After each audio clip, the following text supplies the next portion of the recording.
Hai guys, kembali lagi di channel Bunga Mawar. Tapi sebelumnya jangan lupa subscribe dan klik tanda lonceng. Penantian seorang istri saat suami tergoda wanita lain bab 2. Novita tampil begitu memukau dalam gaun mempelainya yang putih alabaster karya seorang desainer terkenal. Gaun dari bahan satin dengan bagian atas terbuka, menampilkan lehernya yang jenjang dan bahunya yang putih mulus. Kerlip batu-batu kristal menghiasi korset yang membungkus ketat dadanya yang padat berisi dan pinggangnya yang ramping. Jika ketika pertama kali Bintang memperkenalkan Novita sebagai pacarnya yang baru kepada Amanda tampak kini dia harus mengakui bahwa pilihan anaknya tidak keliru. Hari itu Novita tampil bukan hanya cantik, tapi sekaligus memikat mata seluruh tamu yang hadir dalam resepsi pernikahannya. Sebagai seorang mempelai wanita, Novita bukan hanya cantik karena dipoles make up perias pengantin yang sudah terkenal dan kondang. Dia memang tampil memikat karena kecantikannya bak berlian yang baru saja digosok. Kemilau wajahnya memancar di segenap penjuru. Bahkan kilau kalung bertahtakan intan di lehernya yang jenjang seakan kalah bersaing dengan kilau kecantikannya yang mengkilap mempesona. Bintang yang melangkah gagah di sampingnya menggandeng mempelainya dengan seuntai senyum yang lebar. Terpancarkan kebahagiaan di wajahnya, tidak menyembunyikan kebahagiaannya.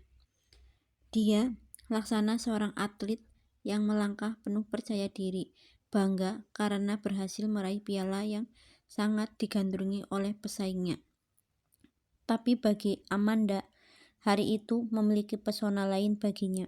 Anaknya bukan hanya menggandeng istri yang nyaris sempurna kejelitaannya. Bintang sendiri tampil gagah dan tampan bagai pangeran dari negeri dongeng. Amanda merasa bangga sekalipun terharu, dan hari itu menjadi salah satu hari yang paling bersejarah dalam hidupnya. Amanda tersenyum membayangkan betapa lucunya Bintang dalam pakaian resminya hari itu. Bahkan kemejanya yang kecil dan celana pendeknya yang mungil sudah mirip kemeja dan celana orang dewasa, tapi dalam bentuk miniatur. Oh lucunya. Bintang menyelempangkan tas sekolahnya yang mungil, tas bergambarkan semut biru yang sangat disukainya, dan dia melangkah takut-takut di samping ibunya, menggenggam tangan mamanya erat-erat, seolah-olah dia akan dikeluarkan dari zona nyaman yang selama ini melindunginya. Amanda balas menggenggam tangan putranya dengan hangat, seolah-olah ingin menyalurkan ketegaran di dalam hati Bintang. Ketika dia harus meninggalkan anaknya di depan pintu kelas dan melihat keraguan yang tersorot di mata buah hatinya, Amanda membelai kepalanya dengan lembut dan berbisik, "Jangan takut ya sayang, Mama ada di sini."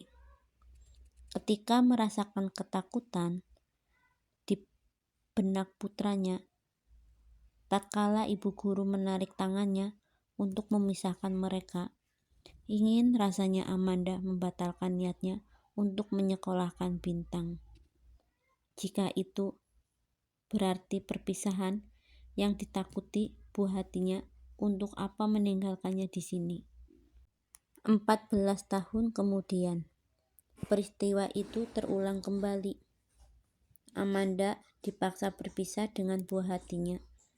Bintang ingin melanjutkan studi di London. Awalnya, Amanda sangat keberatan. Mengapa harus mencari universitas yang begitu jauh? Di sini juga banyak universitas yang sangat bagus. Tetapi Aldo menyadarkannya, tidak adil melarangnya karena kita takut kehilangan dia, karena kita merasa kesepian tanpa kehadirannya. Sekarang Bintang sudah besar, Ma. Kita harus memberikannya kesempatan untuk mandiri. Tapi dia masih kecil, Pa. Belum dewasa, dan Mama belum bisa melepaskannya. Dan selama ini, dia belum pernah lepas dari asuhan kita, kata Amanda dengan raut wajah yang sedih. Bintang sudah 18 tahun, Ma. Kalau kita tidak berani melepaskannya sekarang, kapan lagi? Anak burung pun suatu saat didorong induknya keluar dari sarang, dipaksa mengepakkan sayapnya waktu dia jatuh ke bumi. Kalau dia tidak belajar terbang, dia tidak akan pernah menjadi burung. Akhirnya, Amanda mengikuti saran suaminya. Dia tidak melarang putranya melanjutkan studi di London. Padahal, waktu meninggalkan anaknya di sana, Amanda mengantar Bintang ke London dan tinggal di apartemennya selama 2 minggu. Hanya Tuhan yang tahu betapa tersayat hatinya, betapa tidak teganya meninggalkan anak kesayangannya tinggal di negeri orang. Air matanya mengalir deras, bukan hanya waktu memeluk putranya erat-erat sebelum mereka berpisah di bandara.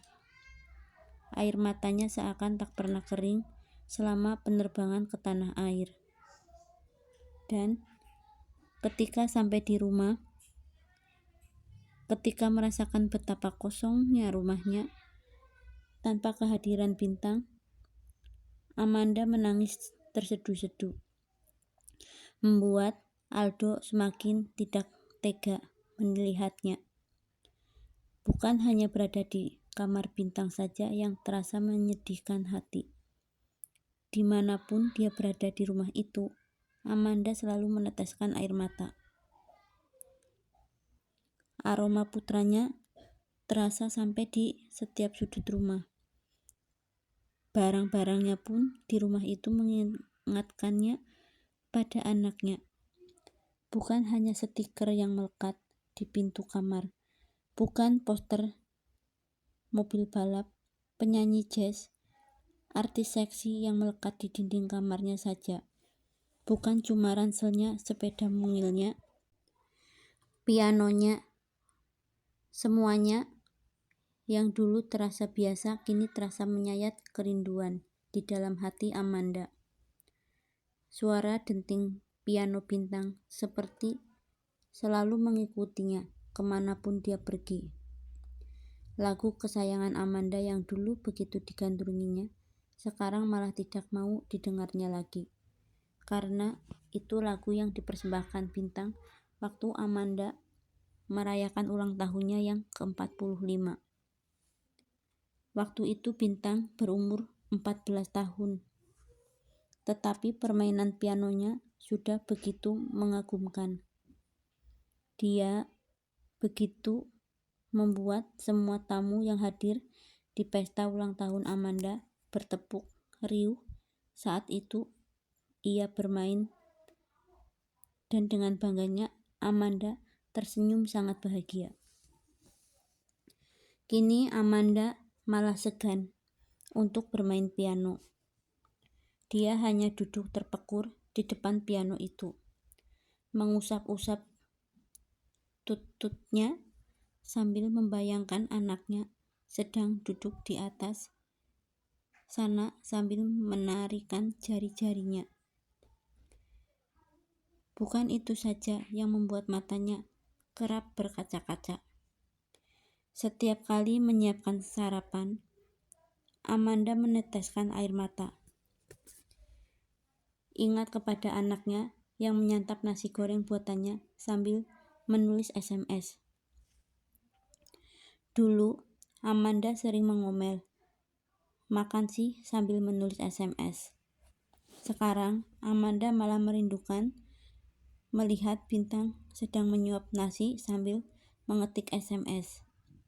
Bahkan, selama beberapa bulan, dia tidak pernah lagi menggoreng nasi goreng untuk sarapan.